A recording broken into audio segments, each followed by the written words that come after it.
그 타클라마칸 사막은 꼭 한번 가보고 싶었어요. 그놈이 어떻게 생겼길래 이런 전설을 낳게 되고, 누가 나보다 이 시리즈를 잘할 사람 있으면 나 그만두고 그 사람 거 읽었으면 좋겠어요. 네, 안녕하세요. 유홍준입니다. 작년에 실크로드 그 시리즈 1, 2권을 내고 이번에 세 번째 책을 내서 잠정적으로라고 그래야죠. 실크로드 편을 세 권으로 완성했어요. 사실 더 길게 가면 파미르곤에서 시리아로 해서 아나톨리아 반도를 가야 되는데, 거기는 우리 문화하고 그렇게 긴밀하지 않아서 일단 난 실크로드는 여기서 끝내게 되었습니다. 실크로드는 참 답사의 로망이라고 할 수 있는 곳이죠. 가기가 힘들어요.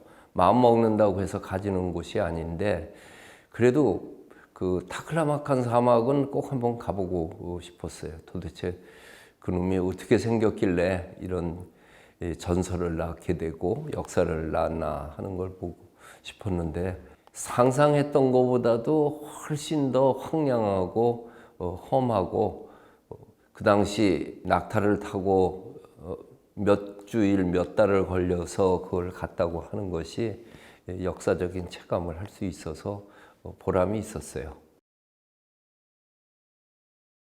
실크로드에서의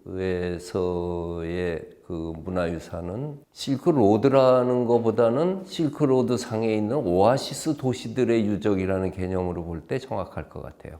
지나가는 사람들의 땅이 아니고 거기 사는 사람들의 이야기가 더 중요하고, 또 막연히 생각할 때는 뭐 소그드 상인들이 이란에서부터 페르시아 쪽의 유물을 타클라마칸 사막 건너서 서안까지 가져간 걸로 생각을 했는데, 역사 연구한 사람들에 보면은 이 부분의 장사였고, 그리고 소그드 상인들의 그 거점 도시들이 있어서 중개상을 해왔다는 것을 알 수 있었어요.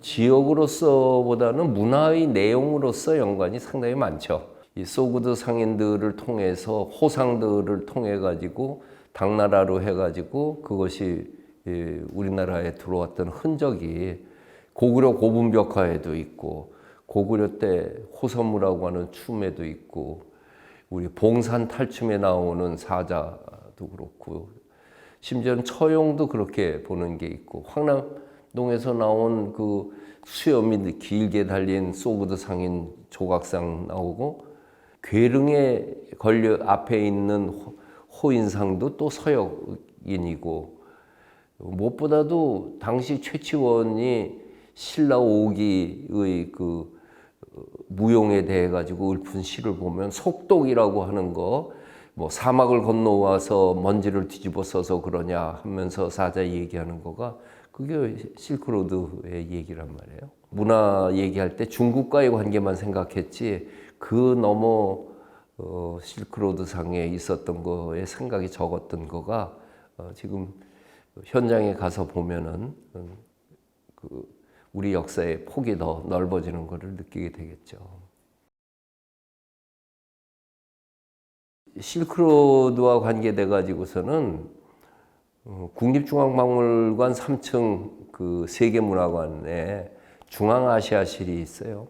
그 중앙아시아실이 사실은 실크로드실이에요. 제국주의자들이 실크로드상의 오아시스 도시에서 약탈한 문화재들이 영국, 프랑스, 독일, 스웨덴, 일본으로 퍼져나가는데, 일본으로 가져갔던 오다니 콜렉션의 3분의 1이 우리 국립중앙박물관에 있어요. 3분의 1은 일본에 있고 3분의 1은 중국에 있고, 총 1700점의 유물이 있습니다.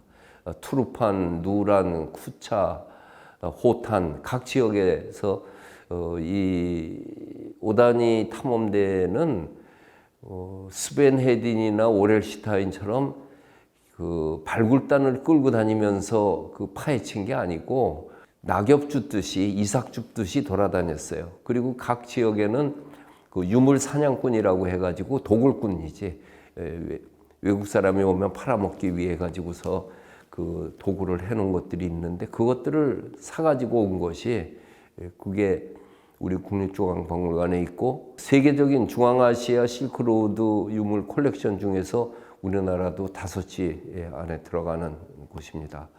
그게 지금 전시되고 있어요.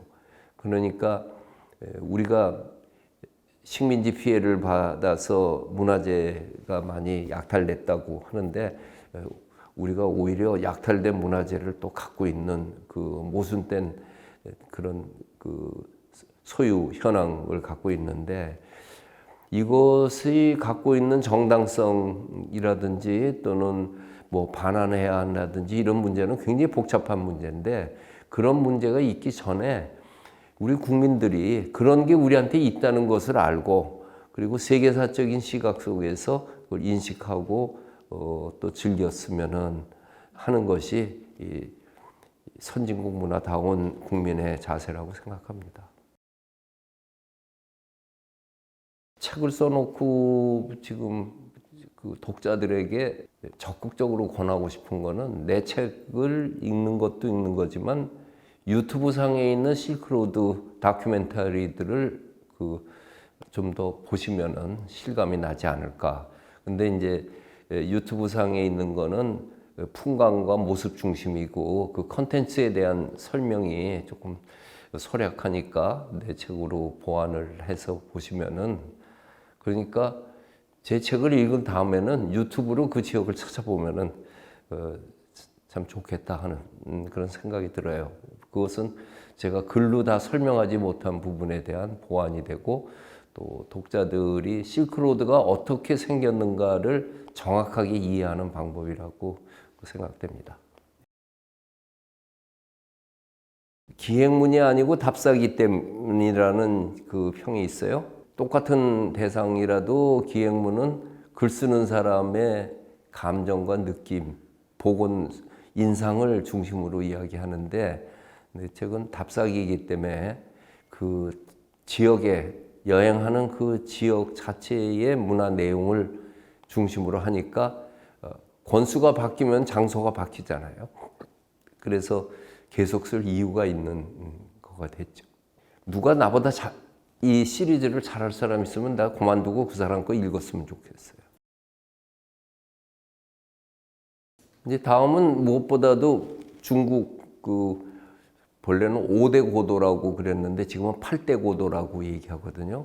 그 중에서도 역시 서안과 낙양이 중국 문화의 진수를 보여주는 고도이기 때문에 서안 낙양편을 먼저 쓰고 그 다음에는 또 양자강 문화 속에 항주, 소주, 양주에 있는 그 강남 문화로 건너가고 그 다음엔 동북 삼성으로 고구려 발해 유적으로 해서 연행사신의 길로 한번 가는 거 그렇게 계획을 되고 있는데 어디가 먼저고 어디가 또 어디서 끝날지는 나도 잘 모르죠. 써봐야 알겠죠.